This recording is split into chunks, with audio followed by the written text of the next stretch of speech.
gani mpenzi mtazamaji wa Bakula TV? Leo tutazungumzia na kufuatilia kongamano lilofanyika nchini Kenya, ambapo Tanzania iliwakilishwa na mwalimu mkuu wa Tuangoma shule ya msingi, Mwalimu Wande Solomoni Mkonyi. Ni mmoja wapo ya viongozi waliowakilisha Tanzania kwenye tamasha la nchi 30 kuhudhuria kongamano la uongozi, elimu na ubunifu duniani lilofanyika nchini Kenya. Tusikilize mahojiano na maelezo ya Mwalimu Wande, pia tuone changamoto anazokumbana nazo na utatuzi wake. Tumsikie mbinu anazotumia kudhibiti mabadiliko ya hali ya hewa na ubunifu aliofanya kama kiongozi. Sote nakaribishwa tufuatilie kongamano hili. Asante. Welcome everyone. I think Moritz this morning provided us an overview of the state of education of crisis-affected children and adolescents globally, and the data looked really daunting. So the class of 2025 is stepping into a world marked by complexity and change, conflicts, climate shocks, learning disruption, digital transformation, and persistent inequalities. And yet, in the face of these uncertainties, as Moritz also highlighted, one force remains constant and powerful: it's teacher agency and leadership. So our panel today will explore what it means to teach, lead, and learn in this moment, and how teacher leadership, grounded in innovation and also strengthened by evidence, is not just helping learners adapt, but is actively shaping the future of education. So I think, since we're talking about teachers, I think I'll start with our head teacher. Solomon, so I'll start with you as a head teacher, but also sometimes as a teacher in your own school. Could you tell us, what does leadership look like in your day-to-day work, especially when resources are limited or the future seems uncertain? Well, thank you. I'm teaching there in Tuangoma Primary School in Dar es Salaam, in the peripheral. My school, it have got 55 teachers, 3,500 children. They have got one patron, three matron, 2 cook, and 2 watchmen. So you can see how the capacity of that school is. I faced some challenges, such as lack of resources, human resource, lack of teachers, because you can see the number of the school and the teachers are few. I've got the lack of furniture for students and teachers.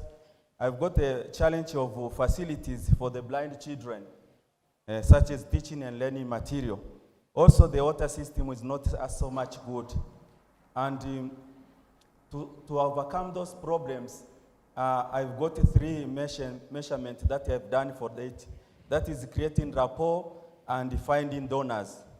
So I managed to get a lot of things, including drilling 2 wells. I've got furniture, 200 furnitures. I've got a cupboard and so forth, a lot of it. That all cost 162,100,000. I save the government money. Also, the second point that I've made is creativity and innovation. I've made the innovation for the preschool that I've made the 3 prototypes. One prototype is T-learning, the T-learning I made. The second one is learning through package visibility, where the child can wear the T-shirt, and the T-shirt is having the vowels, the number, to where she or he is can learn. The third one is childhood wash and clean desk. It's something like a dressing table, but it have got all of the facility to learn for healthy, and the child is free now to learn. Thank you very much. And the third one, the resources, human resources, the teachers. I made the announcement and get 80 volunteers that can push up now the teaching staff. Thank you very much.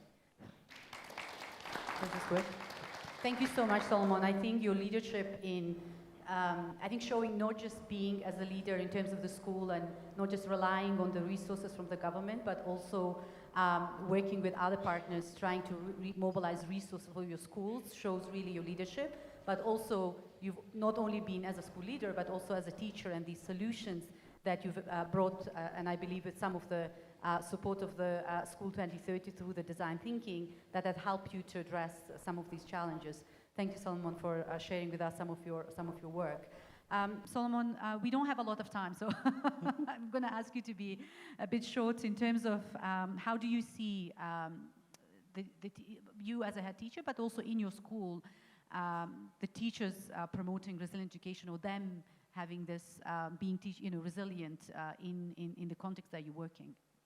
Yes, I will connect this resilient education with the safe teaching and learning environment where at that school, where that student or that pupil can reach it is a successful goal that he or she is aiming to reach it. And I can connect it with the parents, that I can have a triangle, parents, teachers, and staff or school board, whereby I can give you the example of classroom heated, or classroom, the environment change, this climatical change, where I remember 2 years ago, we had a problem of overheated. And we have also the problem of our school toilets, pupil toilets were nearly to be broken or swapped out. So we managed to do that by using the program of Aga Khan, that is a tree nursery.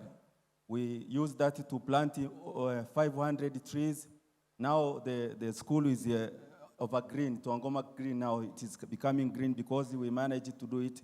And we have got this is problem of attendance in school, where we conducted a meeting, parental meeting, school board meeting, and classroom meeting, meet with the parents, and we established UWAWA. This UWAWA is a connection between the unity between the parents and the teachers. Now they can collect the problem that you have from the parents and the students, and that problem can be solved. Different problem that may be discipline, absentees, whatever, and solve that problem. The third one is for the people themselves, where they've got the comment box. So in order now to solve their problem, that box, they put their comments there, and then the school board, this UWAWA, and the academic teachers, academic board, and all this now discipline board, they pass through those problems and solve it. So now the students or the pupil can reach their goal smoothly. Thank you very much. Thank you, Solomon, for sharing some of these. These are good.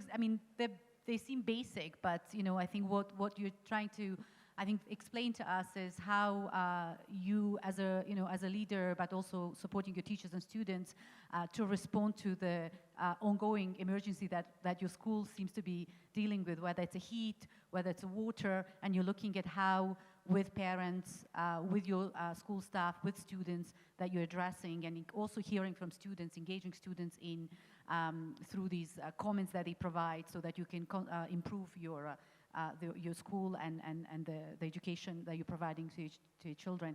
We don't have a lot of time, but